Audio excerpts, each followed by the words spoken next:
Hello, everyone. It's Steve Barrett, Editorial Director of PR Week, here for another edition of Coffee Break. And I'm delighted to be here with Alex Conant, who's the co-founder of Firehouse Strategies, a DC-based public affairs firm. Alex, welcome to Coffee Break. How are you doing? I'm doing great, Steve. Thanks for having me. Yeah, now it's particularly interesting to have you on board because you are a former press secretary of the RNC. You've been involved in politics and the American political scene for 15 years before you set up your agency. You were comms director on the Rubio campaign, vast amount of experience. And obviously we're talking here on Tuesday after the first day of the Republican convention and last week's Democratic conventions, both virtual, very different to your days involved in the conventions. What's your initial sort of take on the virtual environments and how the two parties have addressed this? Yeah, I think from a viewer perspective, it's fine. I don't think a whole lot has been lost from the viewer perspective. I think what the Democrats did was very smart, which was that they embraced the medium. They realized that you're not going to have big speeches with big audiences and applause lines and lots of red meat. So their whole convention felt almost conversational. It was as if, especially President Obama, Michelle Obama, it was as if they were just having a conversation with the American people, which I think worked really well for the message, this very somber message that they were delivering, to tone it down a little bit. I think President Obama's speech would not have worked if he was giving it in front of thousands of people who were cheering at some of his lines. I think I contrast that with what we saw at least at night one of the Republican convention, where they're very much trying to recreate what an actual convention would feel like.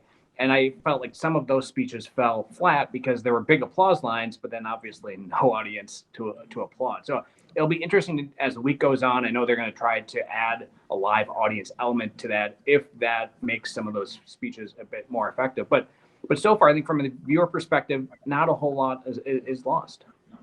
Did you see the sort of President Trump obviously comes from a TV background with reality TV especially. Did you see some shades of that in the production of the show on day one?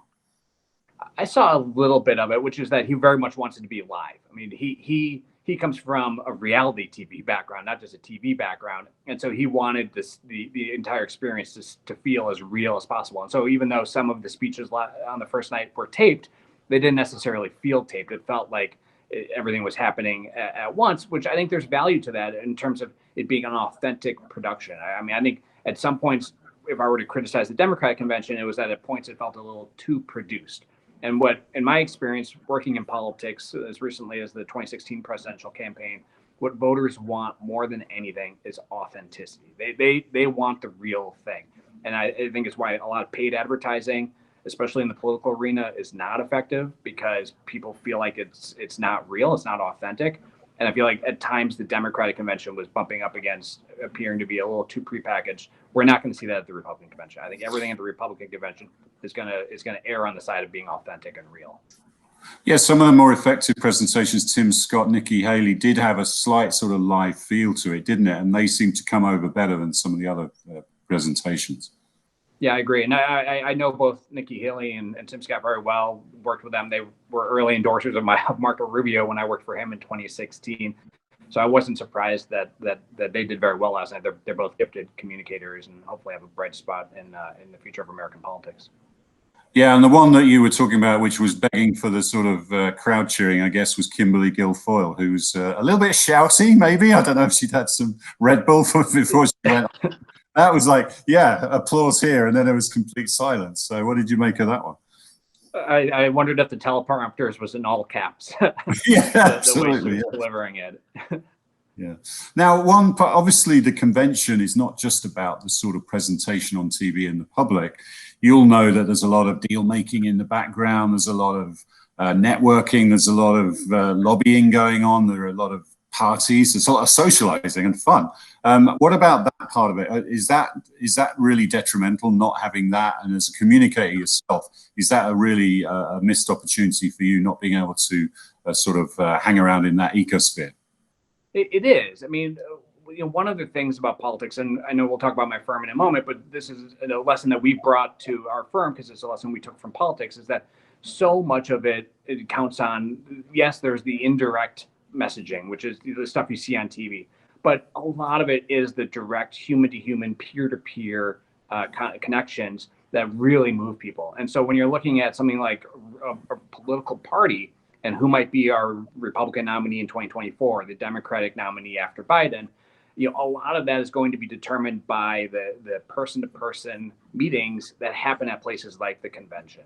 And so, when you take that away, that is a loss for the party. It's frankly a loss for people who are trying to persuade Republicans, but first and foremost being people that want to be their next leader. So, when I was in, I've been at every Republican convention since 1996. And I went to several of them with people who were aspiring to be president, including Marco Rubio, before that, governor from Minnesota, Tim Pawlenty. And we spent a lot of time going to the breakfast, going to the parties, going to meet with reporters, all this behind the scenes stuff that is in some ways much more valuable than the 3 or 4 minute speech they were given on the convention floor. Yeah. What do you think in 4 years? Will some of this virtual environment stay with the convention production? I mean, the way viewers' habits have changed. A lot of people aren't watching live anyway, are they? They're picking up on the clips. That's just something that's probably changed a lot in the last 4 years even. If you look at the late shows on TV, people don't necessarily watch those live. They pick up the clips in the morning. How do you think that will, some of those trends will sustain in 4 years? And how do you have to change your communication strategy to take account of user habits, consumption habits? Well, I think the conventions were already moving to a virtual format. We were still having the big crowds, but very little of what happened during the programming was spontaneous. Much of it was prepackaged. Obviously all the speeches were written in advance, but it was just, I've been backstage at these conventions and they are timed down to the second, even before they were virtual. So my guess is that the parties will want to bring all their people from around the country back together. Maybe not 30,000 people, but 5, 6, 7,000 people, at least the delegates and the alternates, in order to bring people together and to have to have a live audience, which I think clearly I think everyone on TV, be it whether you're in sports, whether you're in comedy, or if you're in politics, you want to bring back the live audiences because it's just a much better viewer experience. Yeah, and finally on this topic, if you were press secretary at the RNC now, what would you be feeling and what would you be looking to achieve over the days now leading up to the election? Well, clearly looking at the poll numbers, I'd be concerned if I was the Republican Party's press secretary right now. Trump is down by a lot in just about every poll, but it's still possible that he can win. And I think he needs to do 2 things. One is he needs to brand or define Joe Biden in the same way that he did Hillary Clinton in 2016. I've just been shocked at the campaign's inability to define Joe Biden the way that Trump has always been able to brand his opponents. And then second, they need to lay out a case for what a second Trump term would look like. Look, there's a lot of people that don't like Trump's tweets. They don't like his personality, but they do like some of his policies, especially contrasted with what the Democrats are offering. They really need to paint a very detailed picture of what that would look like and paint a vivid distinction between what the Republicans are offering and what the Democrats are offering in order to win back some of those independents that Trump has lost over the last couple of months. I think it's a tall challenge, but I learned a long time ago to never write off Donald Trump. Yeah, for sure. The polls were not great this time 4 years ago, were they? So, it's not by no means a done deal. That's interesting what you say there, because he seems to have moved away a little bit from the Sleepy Joe characterization, possibly after people saw Joe last week and he wasn't particularly sleepy, and he was able to be presented in the right way. So do you think he'll go back to that Sleepy Joe characterization or will he change the tack a bit there? I think they have 3 options. They can either portray Joe Biden as old and not up for the job. They can portray him as too liberal for the job, or they can portray him as too much a creature of Washington. He's been here for 40 plus years, and he's the last guy to drain the swamp, as Trump says. But they have to pick one of them. And I think one of their challenges is that they've been pushing all 3 messages, and frankly, in some ways, those messages contradict each other. If he's too old, then he's probably not too liberal to change the world, and if he's a creature of the swamp, then he's probably part of the institution and not too dangerous. I think they just need to settle on a message Just like any communicator, if you're going to be successful in delivering a message, you need to settle on one. So I think they need to settle on one. It appears to me, at least from the first night of the convention, that they've settled on Biden is too liberal, and that's the message that they're going to hammer. And look, if Biden, has a bad mistake on the campaign trail or at the debate, the American people are going to see that in terms of his age, exposing his age as being an issue. That's not really something that I think Trump needs to push, and I'd be surprised if we hear much of that this week.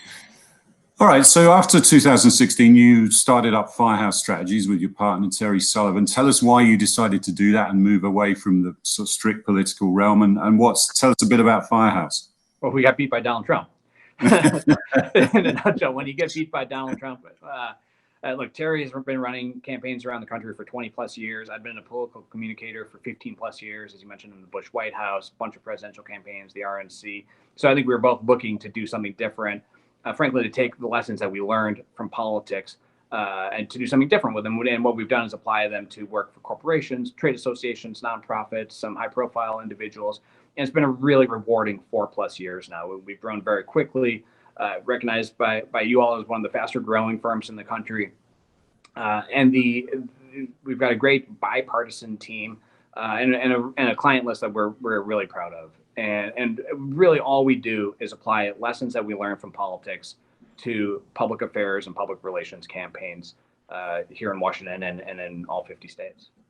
And what do you think, though? We see loads of people come from politics into the corporate world, in-house, people like Jay Carney, Josh Ernest at United, Robert Gibbs had a spell at McDonald's and now is back in the agency world. What are the essential lessons you think the political world brings to the corporate world these days?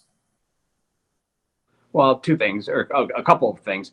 The first one being the importance of, as I said before, authenticity, that you need to have a message that people actually believe in, that they find credible, and a messenger that they find credible. And so I think in a lot of what we do, we start with identifying, well, who's the audience, what messages move this audience, and then equally important, which media do they trust to receive that message from, or which influencers do they trust to receive that information from. And in many cases, it's one of their peers. And so if we're trying to move a policymaker or a legislative body, we find people who have real authentic relationships with the people we're trying to move, and then use those people to deliver the message to move our targeted audience.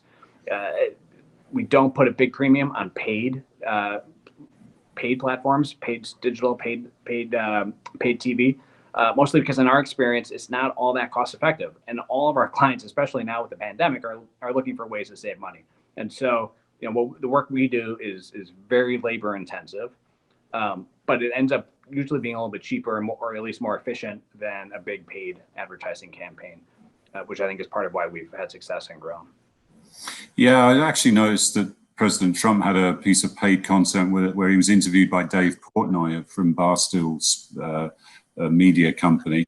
And that was paid, but it was content. So it was kind of mixing it up and doing it slightly differently in a digital environment, which seemed quite smart, actually. And I guess using YouTube and all the other social media channels is a big part of what every communicator is doing now. What about the bipartisan element of it? Because there's a big tradition of that, isn't there? There are Democrat-run shops that work across both sides of the divide, and the same with you guys. That seems to be a good way to operate, and maybe we need a bit more of that bipartisanship to come back into politics and just the general discourse. It's just got a little bit febrile, hasn't it? Yeah, I mean, look, our firm is bipartisan. We have several Democrats that work for us and work with us on a regular basis. We just finished a campaign for a corporate client where we were targeting Democratic senators and had a lot of success with that campaign. The tactics are not partisan. Whether you're trying to deliver a message to a liberal voter or a liberal policymaker or a conservative, the tactics that you're going to use are generally the same. And frankly, the strategy is going to be very similar. And so from our perspective, it's not partisan. We don't sit around the office talking, debating Republican Democrats a whole lot, mostly because that's not our focus. Our focus is on delivering for clients. But you're right. You've kind of been there and done that, haven't you? Yeah, I've been there and done that. And frankly, I think that clearly the extremes disagree on a lot, but at least here in Washington, there's a lot that Republicans and Democrats agree with. And even if you look at the policymaking process over the last couple of months, while the divisions and the conflicts are what get the headlines, Congress has gotten a lot done in the last 6 months. And so, there's a role for firms like ours to help create the environment that allows Congress to do that kind of bipartisan work. Alex, we're out of time. I know you're heading back into the office next week, so good luck with that. And it's fascinating to catch up with you and hear more about Firehouse and get your perspectives on the political scene. Thanks for joining us. Thank you, Steve. This is great talking to you as always.